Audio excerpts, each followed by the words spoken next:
Welcome to Raj properties. ఎవరైతే semi commercial house కొనాలనుకుంటున్నారో అలాంటి వారి కోసం 149 square yards east facing house తీసుకొచ్చాను.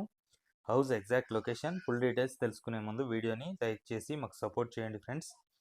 హౌస్ లొకేషన్ వచ్చేసి ఇంజాపూర్లో అకాడమిక్ హైట్ స్కూల్కి పక్కనే ఉంటుంది. సాగర్ హైవే నుంచి 1 కిలోమీటర్ డిస్టెన్స్లో, ఎల్బీ నగర్ మెట్రో నుంచి 8 కిలోమీటర్ డిస్టెన్స్లో, ఓఆర్ఆర్ నుంచి 8 కిలోమీటర్ డిస్టెన్స్లో ఉంటుంది. 20x66.5 డైమెన్షన్స్లో G+1 పర్మిషన్తో ఫుల్ ఎల్ఆర్ఎస్ పెయిడ్ ఉంటుంది. ఇంటి ముందు 25 ఫీట్ వైడ్ రోడ్ ఇచ్చారు. కమర్షియల్ పర్పస్లో ఒక షటర్, రెసిడెన్షియల్ పర్పస్లో 2 BHK ఇచ్చారు. ఈ హౌస్ ప్రైస్ వచ్చేసి 85 lakhs చెప్తున్నారు. ఇది ఫైనల్ ప్రైస్ కాదు, నెగోషియేషన్ ఉంటుంది. 80% వరకు బ్యాంక్ లోన్ ఫెసిలిటీ కూడా అవైలబుల్గా ఉంటుంది. ఈ ఇల్లు గురించి ఎలాంటి ఇన్ఫర్మేషన్ తెలుసుకోవాలనుకున్నా స్క్రీన్ మీద డైరెక్ట్ ఓనర్ నెంబర్ ఇస్తున్నాను, కాల్ చేయండి. ఇది ప్రమోషన్ వీడియో కాబట్టి మీ నుంచి ఎలాంటి కమిషన్ తీసుకోబడదు. ఎవరైతే మా ఛానల్ని ఫస్ట్ టైం చూస్తున్నారో దయచేసి సబ్స్క్రైబ్ చేసుకోండి. Thank you friends. నేను మీ రాజు.